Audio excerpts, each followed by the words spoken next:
آج کی کہانی ایک ایسے لمحے سے شروع ہوتی ہے جہاں کوئی بھی انسان سانس لینا بھول جائے، کیونکہ آج رات ٹھیک 3 بجے ہمدان اپنے کمرے میں کچھ ایسا دیکھنے والا تھا جو ایک کھلونا ہو کر بھی انسان کی طرح سانس لیتا ہو، اور اس پل کے بعد اس رات میں اس کی زندگی ہمیشہ کے لیے بدل گئی۔ اب شروع ہوتی ہے یہ ایک کہانی۔ ہمدان ایک شانت، اکیلے رہنے والا لڑکا تھا، گرافک ڈیزائننگ کا کام کرتا تھا، لیکن زیادہ تر وقت گھر پر ہی گزارتا۔ کچھ مہینے پہلے ہی پرانی مل روڈ کے ایک اپارٹمنٹ میں شفٹ ہوا تھا۔ بلڈنگ پوری طرح پرانی تھی، رات کو پائپ سے پانی کی ٹپ ٹپ کی آواز، ہوا لگنے پر دروازے کا دھیرے سے ہلنا اور پرانی دیواروں سے آتی ہلکی سی بدبو۔ اس کا کمرہ چھوٹا سا تھا، ایک کونے میں لکڑی کا ایک میز رکھا ہوا تھا جس میں ایک چھوٹا سا لبوبو پلش کا کھلونا پڑا تھا، جسے ہمدان نے مذاق نہیں آن لائن سیل سے خرید لیا تھا۔ چھوٹی سی مسکراہٹ، بڑے سے کان اور آنکھیں اتنی کالی کہ رات میں بھی وہ چمکنے لگتی تھی۔ ہمدان کے حساب سے بس وہ ایک کھلونا تھا، لیکن اس رات 3 بجے کا وہ پل سب کچھ بدل گیا۔ رات کو ہمدان اپنے لیپ ٹاپ پہ کام کر رہا تھا۔ کمرے میں صرف لیپ ٹاپ کی اسکرین کی ہلکی سی روشنی، اے سی کی ہلکی سی آواز اور بلڈنگ میں پوری طرف سے مکمل سناٹا۔ کام کرتے کرتے اس کے پیروں کے پاس سے ایک ٹھنڈی ہوا کا جھونکا نکلا۔ کھڑکی پوری طرح بند تھی، پھر بھی وہ ٹھنڈی ہوا اس کے پیر تک کیسے آئی؟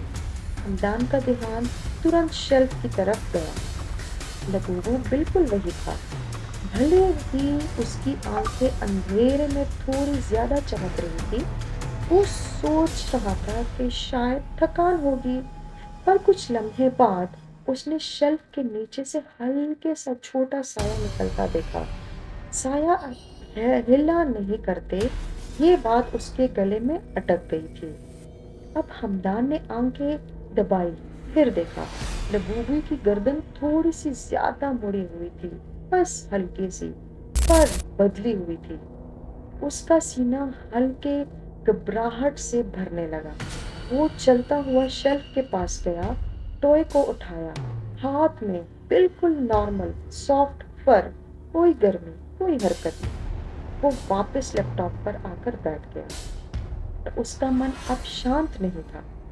قریب 10 منٹ بعد پھر سے وہ ٹھنڈی ہوا، اس بار اور زیادہ ٹھنڈی، جیسے کوئی چیز زمین پر چل رہی ہو۔ ہمدان نے پیچھے مڑ کر دیکھا، لبوبو اب شیلف پر نہیں تھا، وہ میز پر پڑا تھا، جیسے کچھ دیر پہلے اسے کسی نے شیلف سے اٹھایا ہی نہیں تھا۔ اس کے ہاتھ سے ماؤس سلپ ہونے لگا۔ سمجھ نہیں آئی کہ یہ کیا ہو رہا ہے۔ اس نے ترنت شیلف کی طرف دیکھا، لبوبو پھر واپس شیلف پر تھا، جیسے کوئی اسے اٹھا کر واپس رکھ گیا ہو۔ بیچ کے لمحے بنا کسی آدمی کے، خوف اس کے اندر برف کی طرح پھیل گیا تھا۔ ہمدان نے ہمت کر کے لبوبو کو اٹھایا اور اسے ڈسٹ بن میں پھینک دیا۔ روم کی ساری لائٹس آن کر دی۔ تھوڑی دیر کے لیے سب نارمل لگ رہا تھا، پر ہوا اب بھی ٹھنڈی تھی۔ تبھی کچن کی طرف سے ایک سکر سکر جیسی اسکریچنگ ساؤنڈ آئی۔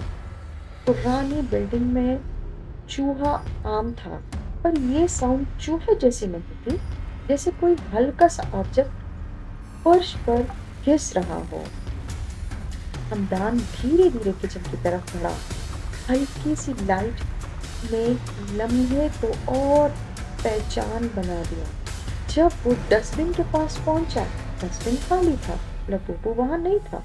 فلور پر چھوٹے چھوٹے فر کے ٹکڑے تھے، جیسے کوئی چیز خود فلور پر گھس کر بیڈ روم کی طرف گئی ہو۔ اس پل ہمدان کا پیر سوکھ گئے۔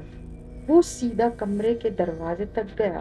بیڈ روم کا دروازہ ہلکے سے کھلا تھا اور اندر سے ٹک ٹک ٹک کی ریدمک ساؤنڈ آ رہی تھی، جیسے کوئی بیٹھ کے کی لکڑی فریم کو انگلی سے توڑ رہا ہو۔